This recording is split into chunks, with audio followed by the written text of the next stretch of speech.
Bonjour, hello everybody. It's a great privilege for me to introduce this summing up of the session. We are going to have a look at what happened today.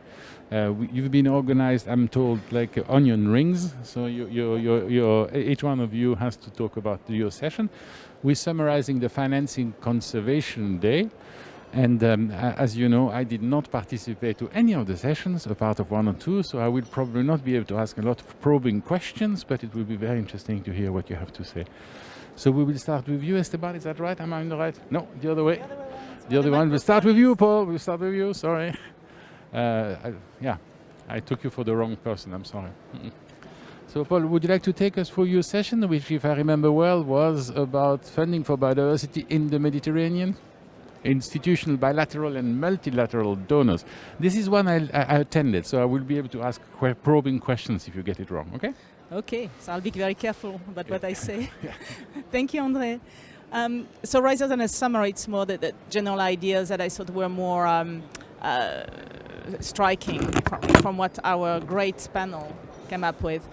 First, also, we all recognize that there's clearly a gap of conservation funding for biodiversity, and also that this gap can be estimated, it can be characterized, we can know which point is more or less funding, but this is not the main interest. This is not what's important. What's more important is to try to fill in the currently existing gap by finding what are the soft spots, what are the neuralgic centers on which we need to concentrate to generate rapid and significant change. So this will require some analysis, but this is what we need to do, not to continue filling in with the gap with funding that in the same way as we've been doing it so far, because it won't come to scale.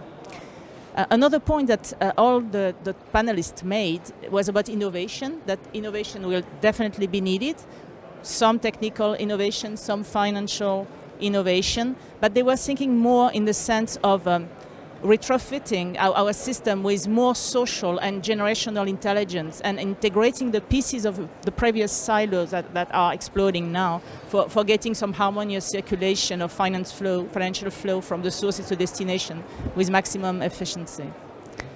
Then a third point that they made was a recognition that they could see that the world was changing, including the world of finance and economy, but also at individual level, business level, conservationist level, university level. Everybody is starting to look at society through different lens, and this lens values more the environment, and there's an ask for more inclusivity, and less impact, but this is a transition, and this transition needs to be accelerated. So the last point I'd like to make which is more relevant to how to activate all of this as a donor. So what's the role of donors as a motor of change?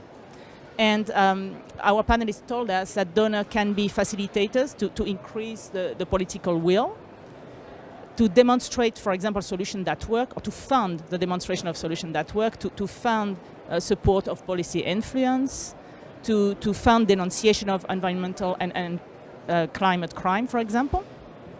Besides facilitating the increase of political will, donors can provide mechanisms to empower environmental actors so that they can engage in the right direction. For example, pre-financing facilities, private-public partnership, funding the steps from prototype to functioning mechanism, etc., so that it's ready for investment. And the last point that I really liked was about environmental diplomacy, that donors could be environmental diplomats. Funding civil society in conflictual transboundary context was the example that we got from Constance, if I remember properly. For example, having the local community provide services that cannot be provided jointly by the national authorities. And at MAVA we have an example of this in the Press Palais that we've been funding for decades, and where the monitoring of water quality has been done for 15 years maybe by the NGOs in Macedonia, in Albania and in Greece, because it was impossible for water institution to do it. I think these are the main points. Yeah, thank you very much. Yes, I agree with you. I agree with this idea that the conservation diplomacy is something that we need to do more of, because of course ecosystems do not know national boundaries. They do not know geographical differences. Did you get what you wanted out of the session? Is there something you would have liked to see more put forward, or is there anything you think we could have done more of, or we should have spoken more of? You can answer no, it's fine. Yeah, I mean, there's no pressure. I'd like to answer no, because I thought that, as I said during the session, we got real visionary answers, and from in particular our colleague from Union for the Mediterranean, which was quite interesting. What would have been amazing would be to have other representatives, not just one regional and two countries. So it's maybe more experience rather than different type of responses. I would have liked, but we were limited in time. Thank you very much, and thank you to all the panelists who contributed to this. Let's continue down the aisle. The next session was supposed to be from 9:30 to 10. No, that's already the one we discussed.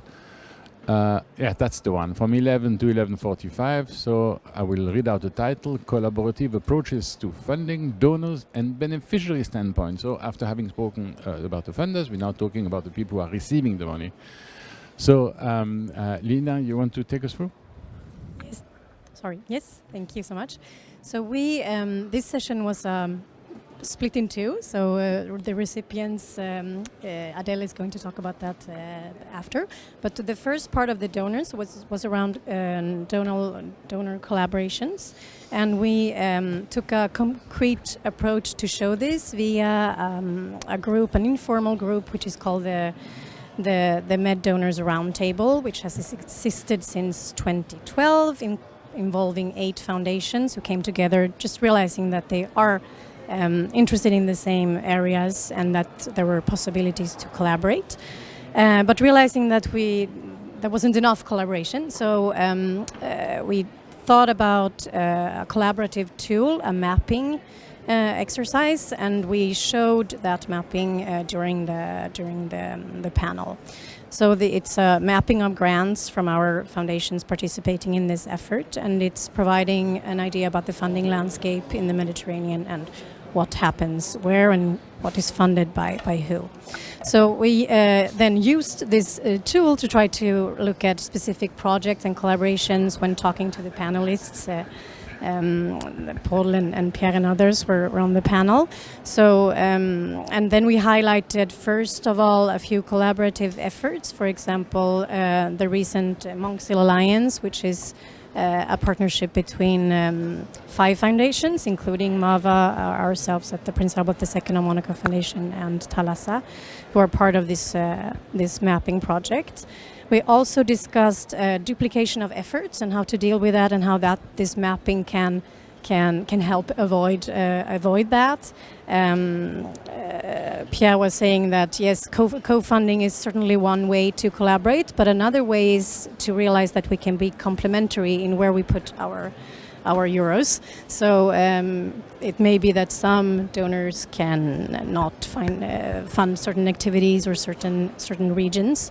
So we can be very complementary in working together if we do not directly co-fund a specific project.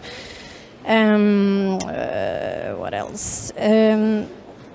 We then talked about very importantly about MAVA phasing out and what that means for this. It was we did an exercise with the map, having all the projects and then removing all MAVA's projects, and then Paule was able to very nicely explain that. Of course, this can seem very negative, but it's also an opportunity for others to step up and step in, and there are several collaborations like that already ongoing. Then a very important thing mentioned by Pierre was that, and something that is perhaps not considered by donors as a priority, is to dedicate some specific funding and some specific human resources to actually to promote these kind of inter-donor collaborations. So the mapping takes some time. It's important to do it good, and it's not it is a time investment and also a financial investment, but which will really pay out in the long term or medium term even. So dedicated funding for those collaborations, and then very quickly also we thought that the mapping can be a powerful tool to produce this narrative that we need to attract funders and so forth. So the last point was that often many donors hear that it's complicated to work in the Mediterranean, but this map shows that there is a multitude of actions and activities going on, and that there's only 8 foundations which are participating. So this is to say that it's possible to do something in the Med. It's a lot of collaboration is going on, and also shout out to other donors working already in the Med to join us, and also other donors not already working in the Med. So there will be a session for donor networking event just after this, if there are interesting donors in the audience to join us. Thanks. I must say it was to me an eye-opener to how incredibly potent as a communication tool a map can be. Suddenly you see a reality, a geography. It's a multifactorial type of information, very well layered, very easily accessible, and suddenly you realize that somebody is working next door to you on something you've been working on as well, and so suddenly there's a communication possible. I was very favorably impressed. Now, when I took over the presidency of MAVA too many years ago for me to remember, I decided that my mission in life was to put donors together, and that we are going to work together. It wasn't easy. So thank you for doing that, because I thought that was really an interesting session. Is there something you would like to add? No. I mean, not about your notes, but is it something that we haven't said that you would have liked to hear? Or? No, I think it's not really. I think we did the tool is obviously now just a prototype, so it needs some more tweaking, and if again we need this to be more representative and telling, but no, the only thing we want to say is to get back maybe to some of the other sessions at this stand, all hands on deck, right? Yeah. And all together we can we all in this together, absolutely, together possible. Next session was donors and beneficiaries. That's a part 2 of the same one, and now the beneficiaries are talking. So, bonne chance. Merci. To be honest, starting this session, I was still feeling a big stress. So, because it didn't show at all, don't worry. This mapping, no, but I expressed it, so it's okay. Because this huge mapping work you have done really highlights, the complexity of this ecosystem in the Mediterranean, the number of actors in the region, the number of field actors, the number of donors, and when you removed the dots, the MAVA dots, everybody was, as you said, My God. So we know it, we knew it for a long time, but this was a very good illustration, and that's why I wanted to dedicate this second part of the session to the field actors, to the beneficiaries, the MAVA beneficiaries, who are now preparing the new fundraising strategy. And the question is, okay, now we know that we need a collaborative approach. Everybody knows, and the benefits are there. They are proven already through different projects which are under implementation or already implemented. So we don't need to prove the benefits again. But this collaborative approach to funders is at the moment still a concept. In fact, it remains a big concept. But the question for the beneficiaries, for the actors on the field, is how to turn this concept into concrete action to have a successful collaborative approach. Because there are benefits, but there are also risks and challenges. And through the panelists, we had actors from the partnerships, the MAVA partnership, the different OAPs, so through the different thematic fields, but also people from the donor, the funding side. And this session was the opportunity to discuss the different risks, challenges, and to be able to raise some advices and recommendations for the field actors, the partners who are at the moment thinking and writing their new fundraising strategies. So we had very interesting feedback thanks to these people who have already a great experience and who are all involved in those collaborative initiatives. There are different steps, in fact, in this approach. The first step is starting to develop a collaborative initiative. And the first advice that everybody agreed on is the motivation for this should be a common vision and common objectives, and to make sure that this is real. There was a very interesting comparison with wedding, marriage, and we noticed that from several experience that sometimes the marriage is forced. Yeah, please help me, my English. Sorry. Les mariages forcés. Forced marriage. Well, I would call it an arranged marriage. Voilà, arranged marriage are not necessarily happy marriage. So how to limit this risk is first to make sure that there is a common vision and common objective between the partners.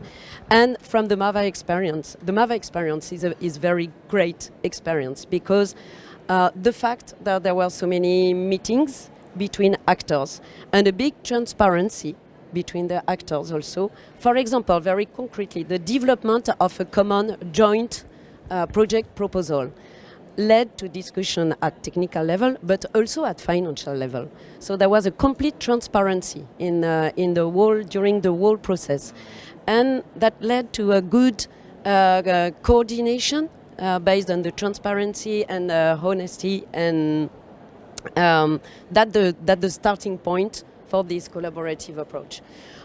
We also talked about the collaborative approach for the fundraising strategy by itself, that it starts by building multi-partenarial project. There was this example as well of an ongoing, for example, project through the M4N5, the MPA No-Tech Zone project, which is quite successful and encouraging. And we had very good recommendations so we have the examples of the ongoing or very future initiatives that are growing. Sorry, just take my note. And last point about the coordination between donors.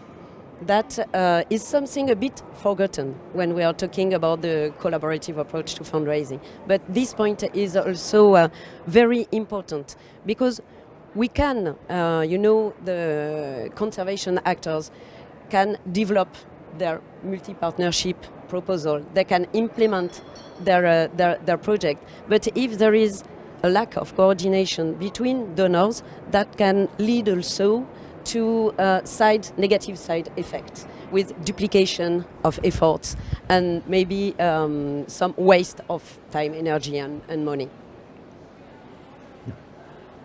Okay, well, thank you very much. For somebody who doesn't feel at ease in English, I think you did done very well. Thank you. You told us you didn't feel.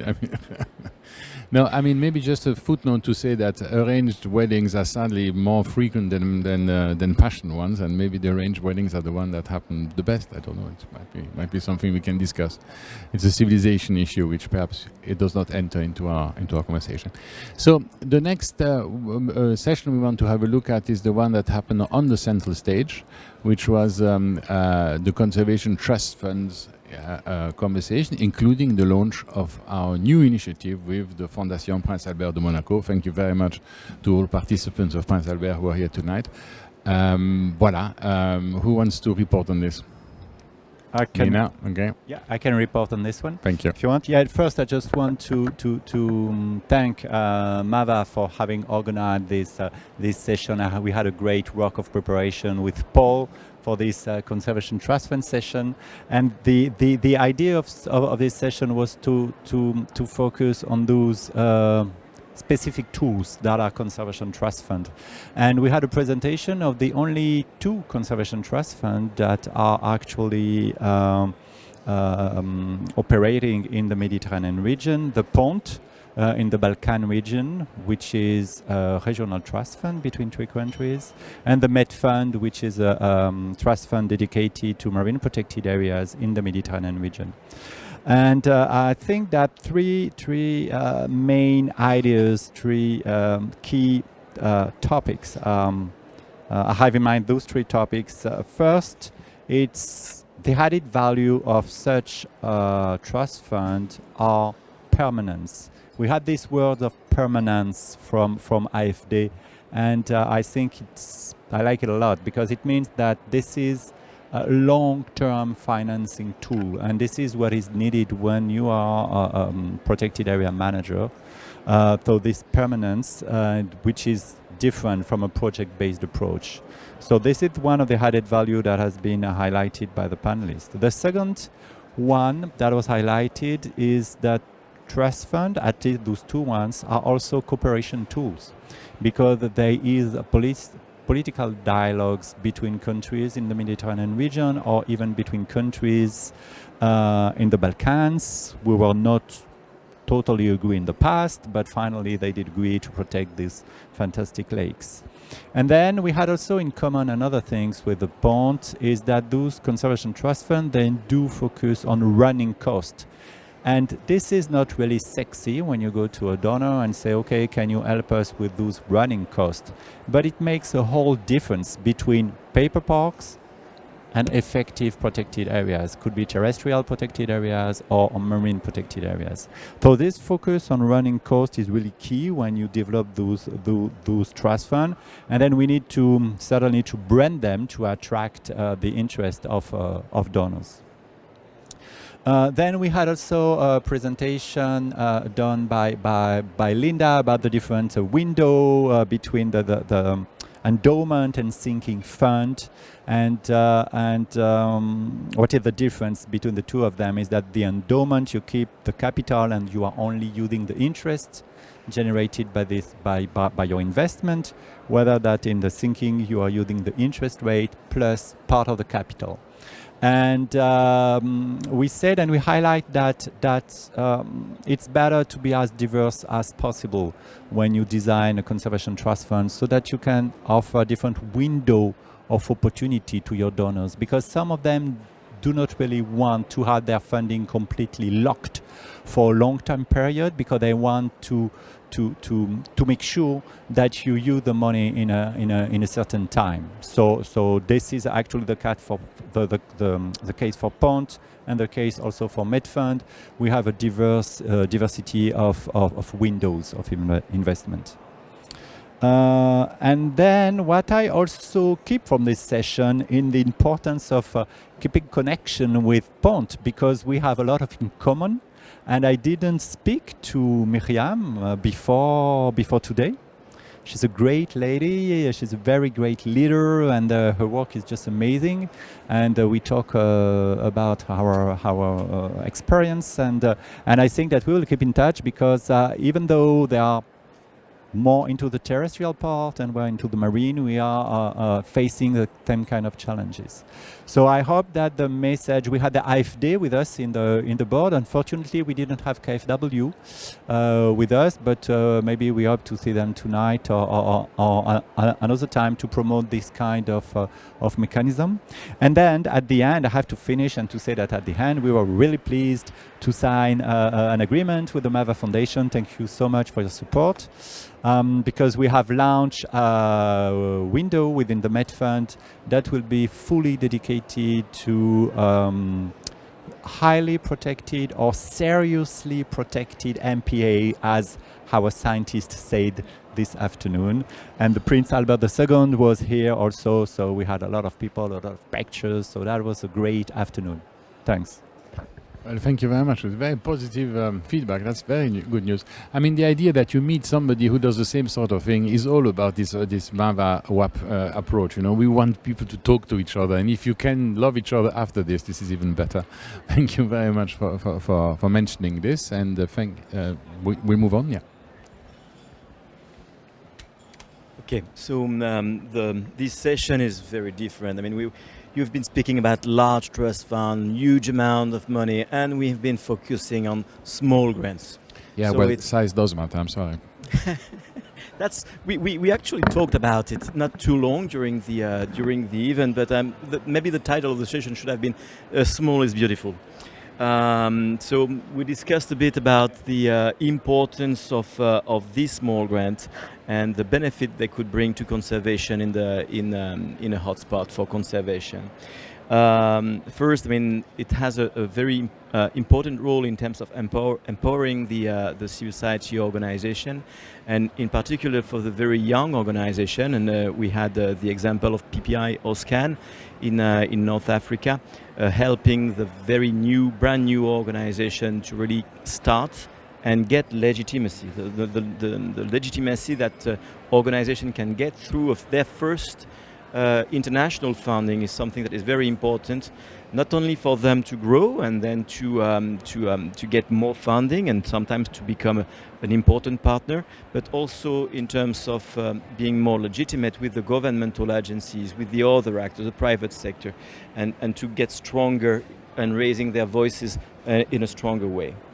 We also recognize that it's an important facility or a modality to support organization and to do conservation in the difficult countries where you have a very bad situation, in failed countries. We had examples from Palestine, from Libya, where not much can be done very often through bilateral institutional cooperation, but supporting small grants and supporting civil society brings some conservation results.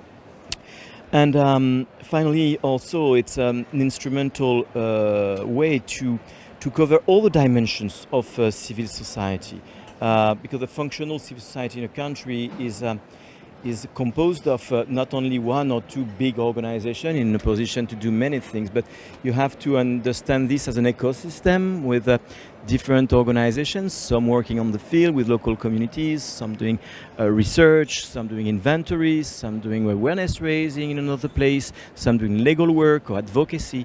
So all this landscape or ecosystem of civil society organization is important, and not everything costs a lot of money.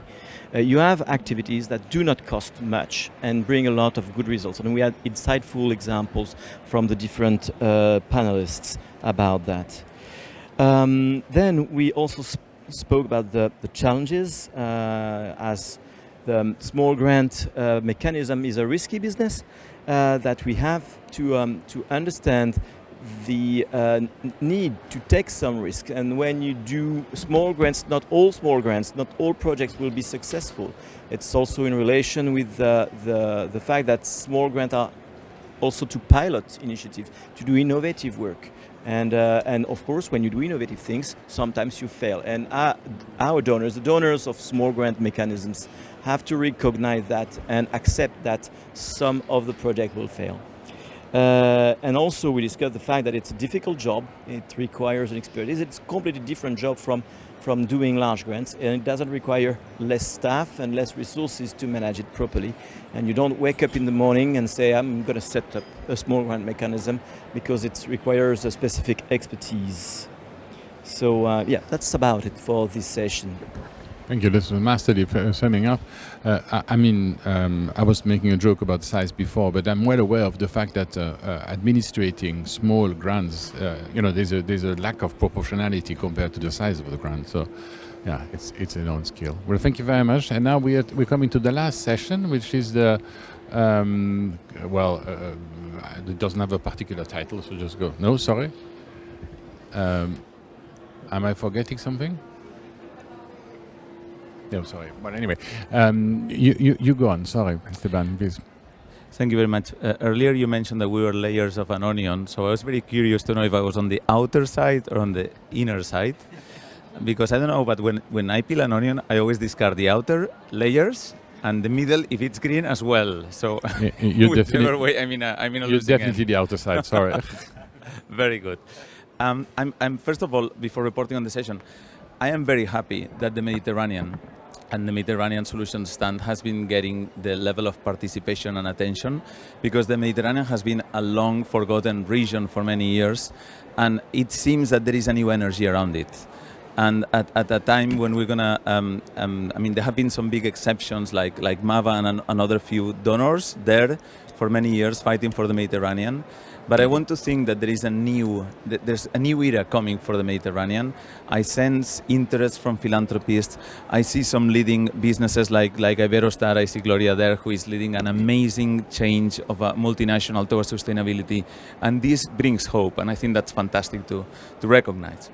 Now, in our session, I started with an example, which is that we recently published a study showing that every euro you invested in a marine protected area in Mallorca generates 10 euros of benefit.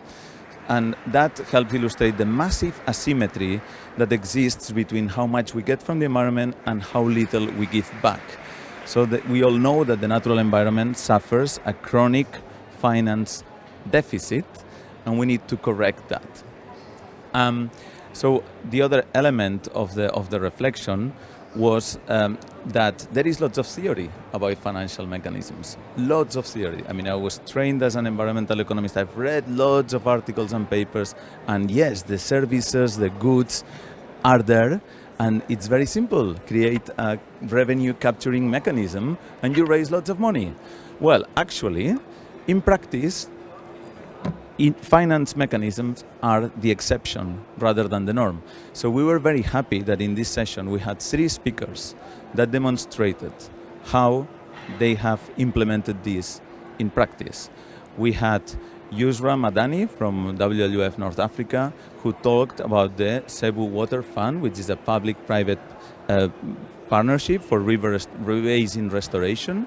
It was very inspiring to hear from her how they had been working on developing that fund, and she highlighted, for example, how valuable it was MAVA's support to provide some safe operating space to work out what was the right design of this fund and to be allowed to make some mistakes at first. We heard from Toma, who is leading Vertigo Lab and Blueseeds program, offering technical assistance to lots of MPA managers across the Mediterranean and different actors to help them set up finance mechanisms, whether it's a visitor fee or whether it's helping them access funds from other sources or concessions or licenses, and how there was a very positive reaction from people, but at the same time there were lots of barriers in terms of capacity, in terms of fear of the new things, and in terms of the resistance to change. And then we also heard from Miquel Mir, the regional minister for the Balearic government, who has been leading the most ambitious piece of legislation on seagrass conservation.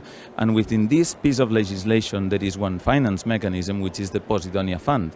And the Posidonia Fund not only has public funding from the government. It's also open to contributions from voluntary donations from private or philanthropic institutions, and also it captures funding from through a compensation mechanism. So when the Environmental Impact Assessment Commission determines that someone has damaged Posidonia, they are forced to pay money into this mechanism. He also referred to the sustainable tourism tax as a way to generate revenue, which has focused on a few marine projects, and also the mooring system that helps capture things. We reflected on what were the ingredients that make finance mechanisms possible. We talked basically about having a legal system that allows it. That seems to be one of the barriers that was identified. But a key word that I think comes for everyone is leadership. Here we had a case of community leadership, we had a case of political leadership, we had a case of enterprise leadership, providing technical assistance. And without this leadership, it's very difficult to move forward. So we still don't, it's hard to understand how, with everything we know already, and with the tremendous financial need that the marine and the natural environment has, how on earth these finance mechanisms are still the exception rather than the norm? And how do we overcome this natural fear, and how we just replicate and start trying to make them happen? Final reflection as well. Let's not put all our hopes in those finance mechanisms. They are clearly a key piece of the puzzle for finance, but national and regional budgets needs to start capturing biodiversity and nature conservation. We have a receptive society around it. COVID crisis has put it on the table. Now we need to see a shift from budgets that prioritize physical infrastructure to those that prioritize natural infrastructure. Yeah, I couldn't agree more. I'm glad that it came through that loudly. I mean, for me, and that's of course just the prerogative of having the microphone and being able to say the last word. For me, the key to this natural investment is that it diminishes the risk to the system. It doesn't pay back immediately, but it means that the next crisis is going to be managed differently. And that, for private investment, that's absolutely key. You know, you need to create resilience in the system by managing risks in the long term. And if you only focus on the short-term return, you don't do that. Anyway, is there anything you'd like to? I mean, I forgot to ask the question to the last three of you. Is there anything that you didn't discuss during the session that you would have liked to see on the table? Voilà. Thank you. If you allow me, I have Sure. the feeling that I missed the conclusion of my summary. It happens all the time, doesn't it? You always feel you want to relive life. I agree. And if you allow me to give you also my perception from the session we had, you know, I'm quite new in this Mediterranean ecosystem. It's only 2 years that I'm discovering the actors, the undergoing, the work that is done, and the work of the MAVA Foundation. And my perception from this session, from all the discussions we had, is that, okay, the MAVA is closing its support. But from all the testimonies, from all the actors, from the field actors on the donor side also, everybody is prepared for a long time from this. So, and it seemed that the MAVA gave all the opportunities to develop this collaborative approach through the OAP program first, and gave the opportunity to develop innovative approach. And I think I felt that there were, okay, this session was a bit stressful with the illustration, with the map showing the gap, but the partners, and we can see it through the coordination of the different partnerships, are also prepared and ready to work together and to continue this field work thanks to the different tools that have been developed for the last years.